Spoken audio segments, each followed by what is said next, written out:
All right, next act, Mr. Randy Levy, everybody. Randy Levy, let's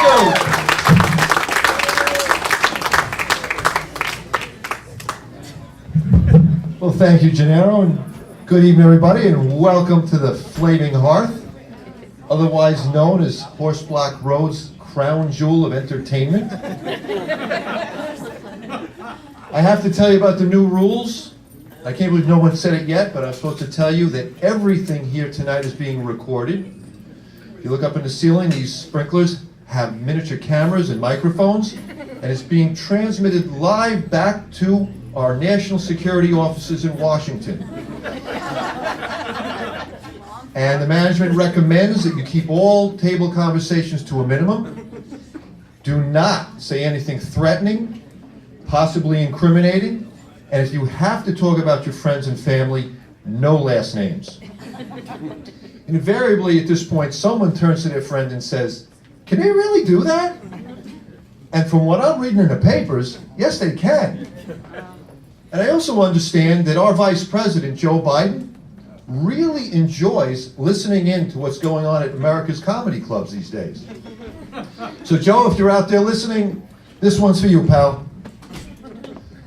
Boy, these open mics are great. I love them. But this is a bringer show. They expect you to bring people. And that's a problem. Especially if you're like me and you don't have any friends. It's nearly impossible to get anybody to agree to come. I'm so tired of having to pay 6 hookers just to come to see my show. Yeah, for $100 they'll do anything. But then they see my act and they don't want to go back. I don't know if anybody read about this in the paper, but this past winter there was a recall on a little known brand of cigarettes called Regal. And at the time they said that the company didn't think it lived up to their quality expectations. And that's saying a lot coming from an industry where it says right on their package their product is going to kill you. Not a matter of if, just when.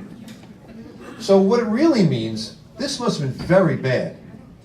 They must have been killing people at even a faster rate than a tobacco manufacturer is comfortable with. In my day job, I have the opportunity to manage a fairly large group of people. And I'm always very surprised at how many people just don't understand the rules. A guy comes into my office the other day and he says, "Hey boss, I gotta quit." I said to him, "Anthony, you know you gotta give me 2 weeks notice, right?" He goes, "Oh yeah." And he leaves.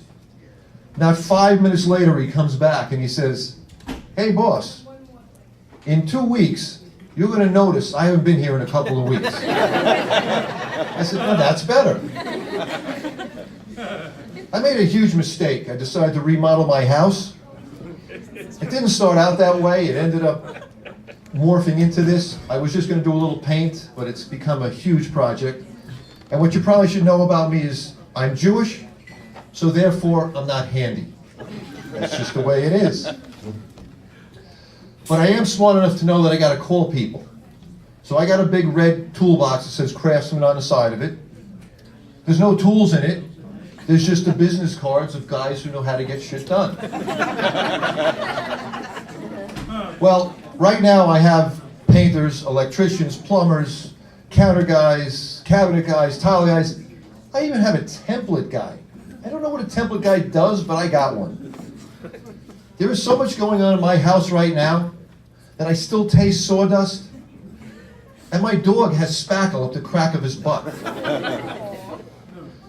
But I had these guys come in, I turn to the experts, and the guy comes in, he starts looking around, and he says, "Okay, I can do this. Yeah, I can do this. I can do this." The more and more he's trying to convince himself that he can do this work, the more I know he shouldn't be doing this work. So that's when I turned to Manny and Sons. They're painters. It's actually a father, a son, and his son. And it's 3 generations of Mannys. They all have exactly the same name. So now I'm faced with the problem, I just have too many Mannys. But these guys know their stuff, they know how to paint, and they do it well. So I ended up leaving it to them because I know my limitations. I know I suck at picking colors. I know what doesn't go with what. I don't care what matches with what. I leave it to them, and that was a mistake. I come home one day and my living room was painted red and yellow. And I go to Manny, I said, Manny, what the hell? Red and yellow? He says, no, that's good. It's a good combination. I do it everywhere. I said, yes. McDonald's has been very successful with that color scheme, but not in my living room. He says, oh, no, okay, we change.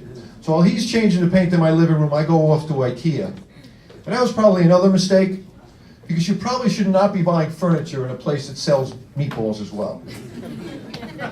But I go in there and there's a big sign on the wall and it says, pardon our appearance while we remodel. I said, isn't that cool? I'm remodeling and IKEA's remodeling. Then I look around and I said to myself, wait a minute, they're not remodeling using any of the stuff from IKEA. What do they know that I don't know? And I think I figured it out.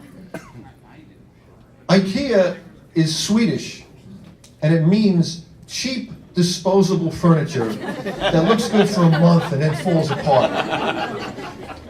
I learned something else when I was doing this job, that my 2 years of high school Spanish, I have no business trying to give direction to any non-English speaking person trying to do work in my house. I go into my bathroom and I happen to notice that the wall is really screwed up. So I go over to this guy and he doesn't speak a word of English, so I go, no bueno. And I try and show him the best way I can using the international sign for sand this down and repaint it. International sign, sand this down and repaint it. It appears no one ever discussed the international sign with this gentleman, because I found out the hard way when I found my bathroom radiator sitting at the curb and water pouring into my basement.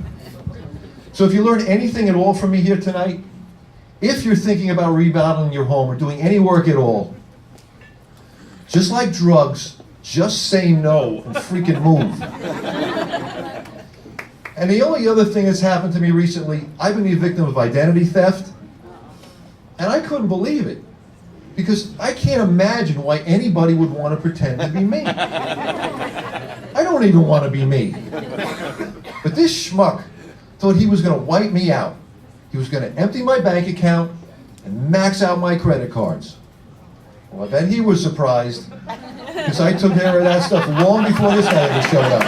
That's it for me. My name is Randy Levy. It's been a great audience. Thank you.